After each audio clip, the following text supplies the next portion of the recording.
Hello guys, আসসালামু আলাইকুম। Welcome my another blog. আজকের ব্লগে থাকছে চিকেন স্ট্রু।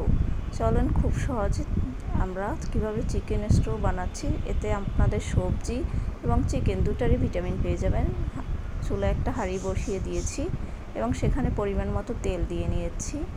আপনারা রান্নার রেগুলার তেলও দিতে পারেন, আমরা অলিভ অয়েলটা দিয়েছি। এখন মুরগির মাংসগুলো ধুয়ে পরিষ্কার করে লবণ মেখে রেখেছিলাম, সেটাই হালকা আছে আমরা ভেজে নেব। তাই আমরা প্যানে দিয়ে দিচ্ছি।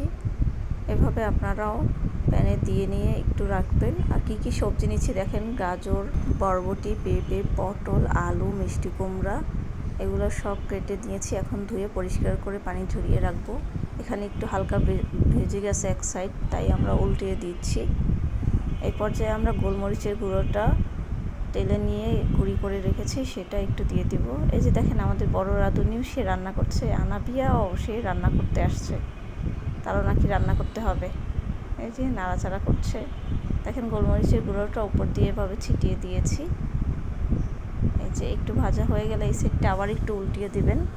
এভাবে কয়েকবার উল্টে পাল্টে দিয়ে এটা হালকা ভেজে নেবেন। বেশি চুলাটা একদমই লোতে রাখবেন। এই যে দেখেন একটু উল্টিয়ে দিচ্ছি।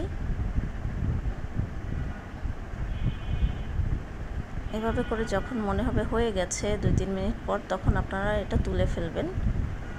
এই যে আমরা তুলে নিচ্ছি। তুলে নিয়ে এই হাঁড়িতেই আমরা আবার কিছু রসুন কুচি করে রেখেছি আগে থেকেই, সেই কুচি করা রসুনটা এখন এই পর্যায়ে দিয়ে দেব। এই যে রসুন দিয়ে একটু ভেজে নিচ্ছি। আর এই পর্যায়ে আদা সুন্দর করে থেতলে নেবেন, বাটা আদা না, থেতলে নেবেন।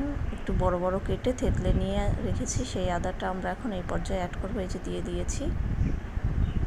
এতে আদার ফ্লেভারটা অনেক স্ট্রং আসবে। এখন আমরা এর মধ্যে পেঁয়াজ কিউব করে কাটা, সেটা দিয়ে দিচ্ছি। এখানে পেঁয়াজ দিচ্ছি আমরা 2 কাপ পরিমাণ। এই যে পেঁয়াজটা দিয়ে ভালো করে নেড়ে চেড়ে দিব। এই যে এই পর্যায়ে একটু 1 চিমটি হলুদ দিয়ে দিচ্ছি আমরা। আপনারা এভাবে পরিমাণ মতো 1 চিমটি হলুদ দিয়ে দেবেন। এবার আবার একটু নেড়ে চেড়ে দিব। এই পর্যায়ে আমরা আলু আর পেঁপেটা অ্যাড করব। এই যে একটু নেড়ে চেড়ে দিচ্ছি। এখন আমরা লবণ অ্যাড করব। পরিমাণ মতো লবণ দিবেন, আপনারা আপনাদের পরিমাণ মতো দিবেন। গাজরটাও অ্যাড করে নিচ্ছি। এই যে লবণটা অ্যাড করছি। এই সবজিগুলো একটু আপনারা যে কোনো সবজি নিতে পারেন, কিন্তু যেই সবজিগুলো একটু সেদ্ধ হতে সময় লাগে, এখন মিষ্টি কুমড়াটা দিয়ে নিলাম, সেই সবজিগুলো একটু আগে দিবেন। একটু আগে পরের ব্যালেন্সটা ঠিক রাখবেন সবজির। এখন এই পর্যায়ে আরেকটু গোলমরিচের গুঁড়া এর সাথে অ্যাড করছি আমরা। আবার একটু নেড়ে চেড়ে দিয়ে রাখবো। এখানে আমরা 2 চামচ কর্নফ্লাওয়ার নিয়ে নিয়েছি, এটা পানি দিয়ে গলিয়ে রাখবো। আগে থেকেই একটু রাখবেন এটা।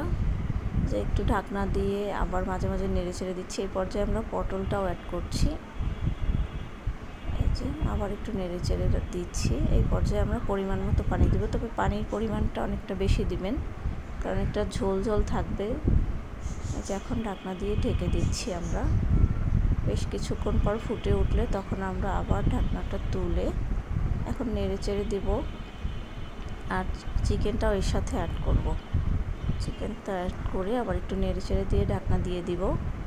ঠিক কয়েক মিনিট পরে আবার একটু নেড়ে চেড়ে দিবেন। আর পর এই যে বরবটিটা আমরা অ্যাড করছি, বরবটিটা থেকে গিয়েছিল, সেটা এই পর্যায়ে অ্যাড করবেন।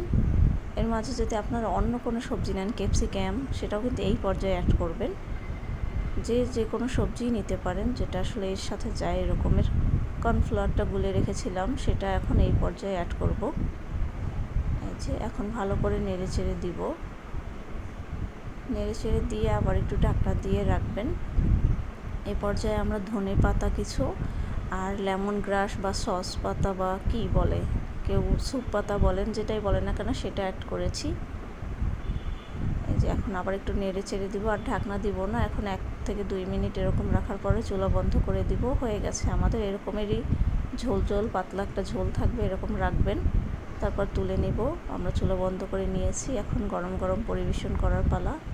এভাবে খেয়ে দেখবেন, খুবই টেস্টি এবং হেলদি। সবজি এবং চিকেন দুইটা মিলিয়ে খুবই ভালো একটা খাবার। রেসিপিটি কেমন লেগেছে জানাবেন। অবশ্যই লাইক, কমেন্ট, শেয়ার করতে ভুলবেন না। চ্যানেলটি সাবস্ক্রাইব করবেন। পেজ থেকে দেখলে অবশ্যই ফলো করবেন। আসসালামু আলাইকুম।